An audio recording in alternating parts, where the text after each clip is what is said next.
గజం భూమి 13,500 రూపాయలతో 151 గజాల భూమి 20 లక్షలు మాత్రమే.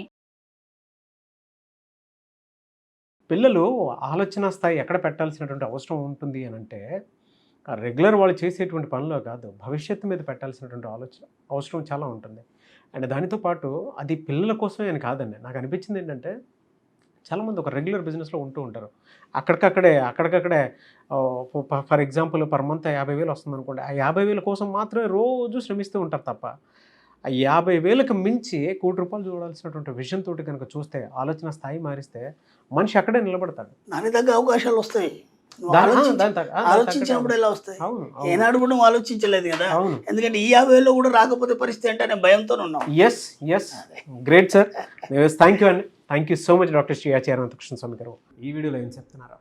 మీ తలరాతలు ఎవరో ఎక్కడో కూర్చోండి రాస్తున్నారు, దానికి విధంగానే నా యొక్క జీవితం నడుస్తుంది అనుకున్నప్పుడు మీరేం చేయాల్సిన అవసరం లేదు. ఇక్కడ ఆగే తినపడుకోవటం ఇక. ఎందుకంటే ఆల్రెడీ ఫిక్స్ అయిపోయింది కదా, మీ తలరాతలన్నీ ఎక్కడ ఎవరో రాస్తున్నారు అని ఒక నమ్మకాన్ని కనుక మీరు పట్టుకొని కూర్చుంటే మాత్రం మీరు ఫిక్స్ అయిపోవాల్సింది. ఇక మీరేం చేయాల్సిన అవసరం లేదు. ఎందుకంటే దాని ప్రకారంగానే మీ జీవితం నడుస్తుంది. ఒకవేళ అది నిజం కాదు అని ఎప్పుడైతే నమ్మి మిమ్మల్ని మీరు తెలుసుకోవాలని అనుకున్నారో అప్పుడు మాత్రమే మన సబ్జెక్ట్లోకి రావాలి. ఎందుకంటే మన సబ్జెక్ట్లో మన తలరాతల్ని మనమే రాసుకుంటాం. అర్థమైంది? మన సబ్జెక్ట్లో మన తలరాతల్ని మనమే రాసుకుంటాం. ఎన్నోసార్లు చెప్పున్నాం, మళ్ళీ ఒకసారి చెప్తాను. ఉదయం లేవగానే మీ బెడ్ మీదే కూర్చొని నార్త్ సైడ్ ఫేస్ చేసి ఈ చిటికెన వేలతోని రిచ్ అని రాసుకోండి. ఇక్కడ ఇంకేం అవసరం లేదు. సింపుల్గా RICH అని రిచ్ అని రాసుకోండి. అలా రాసుకుంటే రిచ్ అయిపోతామా అండి? మళ్ళీ ఇదొక అనుమానం. ఖచ్చితంగా అవుతారు. ఎందుకంటే ఇప్పటివరకు చాలామంది అయినారు. అర్థమైంది? ఎందుకంటే ఈ రాసుకోవడం అనేది ఒక క్రమశిక్షణ, పాజిటివ్ డిజైర్ అనేది ఉండాలి. మీరు అన్నట్టు డిసిప్లిన్, అదొక అలవాటు మారినప్పుడు ఏమవుతుందంటే మీరు ఉదయం లేవగానే మీ యొక్క సబ్కాన్షియస్ మైండ్ ఏదైతే ఉంటుందో ఫ్రెష్గా ఉంటుంది. ఆ పదంని మీరు ఎప్పుడైతే దానికి అందిస్తారో దానివైపు అది ప్రయాణం చేస్తుంది. అప్పుడు మీరు రిచ్ అవుతారు కదా. ఇది రాసుకుంటే రిచ్ అవుతారా? కాదు. ఉదయం లేవగానే మీ సబ్కాన్షియస్ మైండ్ ఇక్కడ ఉంటుంది కాబట్టి, ఫైనల్ గ్లాండ్ ఇక్కడ ఉంటుంది కాబట్టి, ఇక్కడ మనం రాసుకోవడం వల్ల ఆ వైబ్రేషన్ అనేది దానికి తొందరగా చేరుతుంది. దానివల్ల మీరు రిచ్ అవుతారు. ఓకేనా? కాబట్టి ఇప్పుడు తలరాత ఎవరు రాస్తున్నారు? మీరు రాసుకుంటున్నారు. ఎవరైనా రాశారా? మీరే రాసుకుంటున్నారు. మీరు రాసుకుంటున్నప్పుడు మాత్రమే మీరే మీ యొక్క జీవితాన్ని మార్చుకుంటాను అనుకుంటే మాత్రమే నా సబ్జెక్ట్లోకి రావాలి. లేకపోతే మీరు హ్యాపీగా అలాగే ఉండొచ్చు, ఏం చేయకుండా. ఎందుకంటే మన తలరాతలు అంటే మన మీద ఇంకోళ్ళకి మనం అధికారం ఇస్తున్నాం. అది ఎంతవరకు కరెక్ట్ అది ఎక్కడ కూడా నిరూపించబడలేదు. పురాణ శాస్త్రాలు చెప్పున్నాయి, అవన్నీ వేరు. మన సబ్జెక్టులు అవి లేవని చెప్పుకున్నాం. మన సబ్జెక్టులు అవి లేనప్పుడు వాటి గురించి మనం మాట్లాడం. కాబట్టి అది ఎంతవరకు కరెక్ట్ కాదనే విషయంలో మనకు మన సబ్జెక్టులో మన తలరాతను మనమే మార్చుకుంటాం. అంటే తలరాతను రాస్తే తలరాత మారిపోతుందా? కేవలం రిచ్ అని రాస్తే మారిపోతుందా? కాదు. దానికి తగ్గట్టు మీ యాటిట్యూడ్ని కూడా మారాలి. ఓకేనా?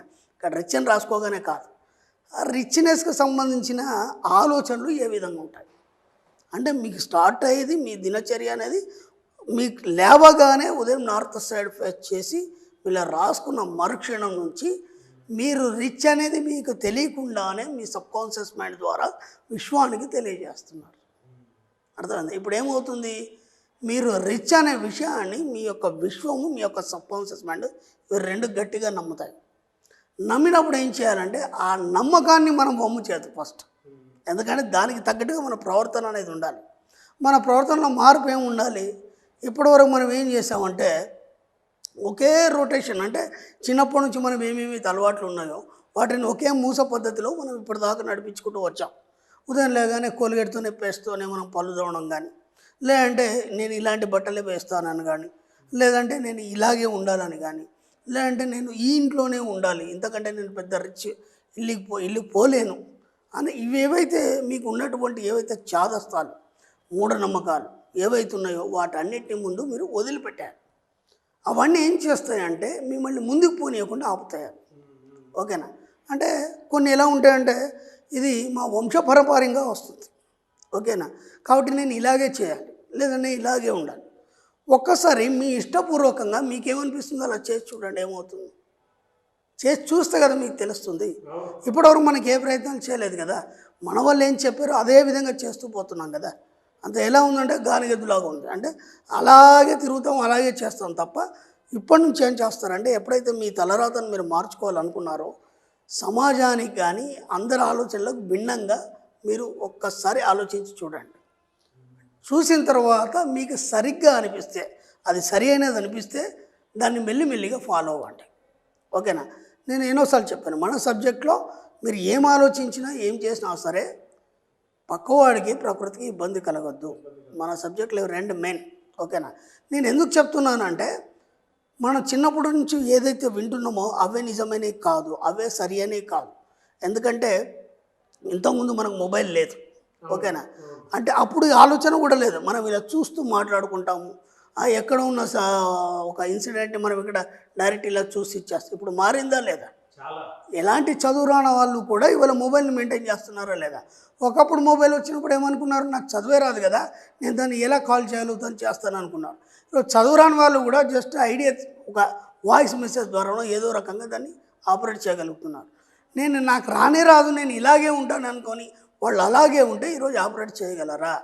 చేయలేరు. కాబట్టి ఎన్నో మన యొక్క జీవితంలో మనం ఎదుగుతున్న కొద్దీ ఎన్నో రకాల విప్లవాత్మకమైనటువంటి మార్పులు వస్తున్నాయి.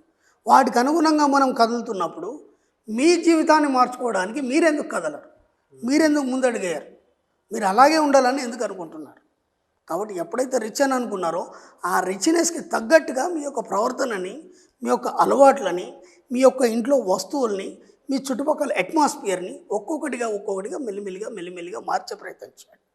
ఆ మార్పులు ఏమవుతుందంటే మీకు ఒక కొత్తదనం అనేది మీ యొక్క మనసును పట్టి ఒక ఆనందకరమైన, ఒక ఆహ్లాదకరమైనటువంటి ఒక వాతావరణాన్ని కలుగజేస్తుంది. అప్పుడు ఏమవుతుందంటే మీ మనసు ఉవ్విళ్ళూరుతుంది, అది మళ్ళీ పొందాలని.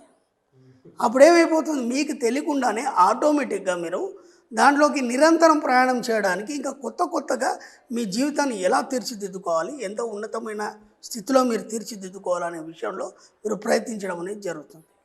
కాబట్టి మీ తలరాతను మీరే రాసుకుంటే నా సబ్జెక్ట్లోకి రండి, నా సబ్జెక్ట్ని ఫాలో కండి, కొన్ని రోజులు ప్రయత్నం చేయండి. మీకు ఎంతవరకు సక్సెస్ అయినారని మీరు ఒక నిర్ధారణకు వచ్చిన తర్వాత దాన్ని కంటిన్యూ చేయండి. ఓకేనా? కానీ ఇంకెవరో రాస్తారు నా తలరాతను అనుకుంటే మాత్రం నా సబ్జెక్ట్లోకి రావద్దు.